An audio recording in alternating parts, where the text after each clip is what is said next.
दोस्तों, हस्तिनापुर महाराज हस्ती द्वारा बसाया हुआ एक प्राचीन नगर था जो महाभारत काल में कौरवों की वैभवशाली राजधानी हुआ करती थी। वर्तमान में यह उत्तर प्रदेश के मेरठ से 22 मील उत्तर पूर्व में प्राचीन नदी बूढ़ी गंगा के किनारे पर स्थित है।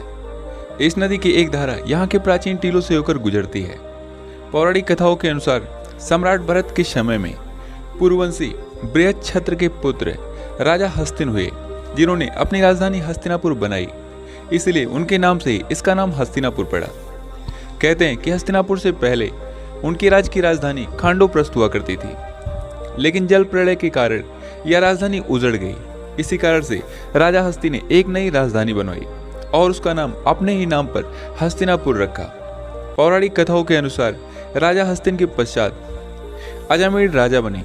अजामेड के बाद दक्ष के बाद संवर्ण और संवर्ण के बाद राजा कुरु ने हस्तिनापुर पर राज किया और राजा कुरु के वंश में ही आगे चलकर राजा शांतनु का जन्म हुआ।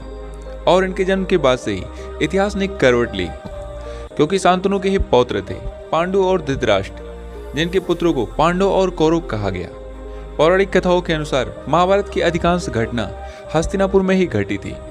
आज भी यहाँ महाभारत काल से जुड़े कुछ अवशेष मौजूद हैं, जिनमें कौरव पांडवों के महलों और मंदिरों के अवशेष प्रमुख हैं।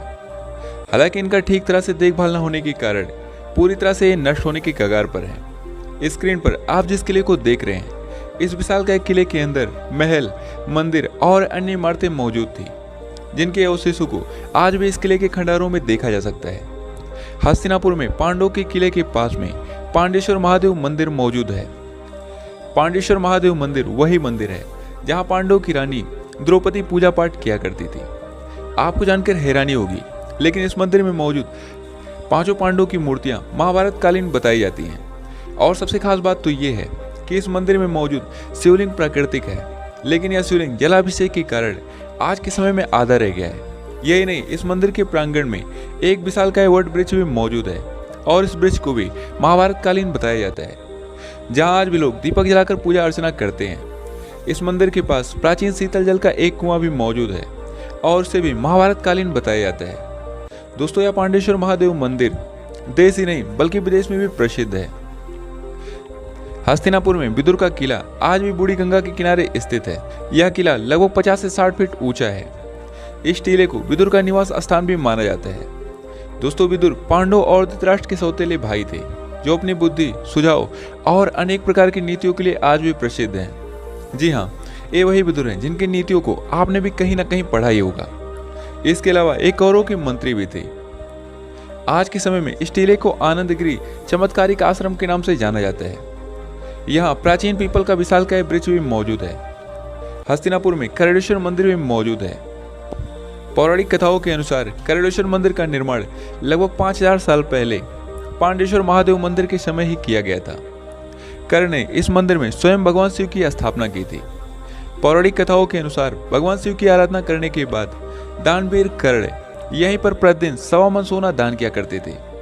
यहाँ द्रौपदी घाट भी मौजूद है, जहाँ द्रौपदी रोज स्नान ध्यान यानी पूजा पाठ करने के लिए आया करती थी। इसी मंदिर के पास में भगवान श्री कृष्ण का मंदिर भी मौजूद है, जिस मंदिर में भगवान श्री कृष्ण का द्रौपदी पूजा किया करती थी। दोस्तों, हस्तिनापुर में आपको प्राकृतिक सौंदर्य रूप देखने को मिलेगा। यहाँ पर हस्तिनापुर अभ्यारण्य है, जिसे सन 1886 में स्थापित किया गया था, जो कि भारत की प्रमुख वन्य परियोजनाओं में से एक है।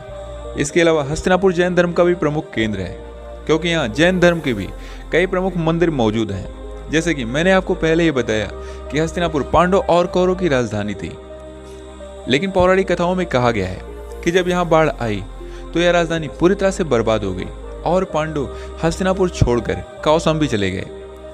प्राचीन हस्तिनापुर के अवशेष आज भी यहाँ बिखरे पड़े हैं, लेकिन देखरेख के अभाव में यह भी नष्ट होने के कगार पर है।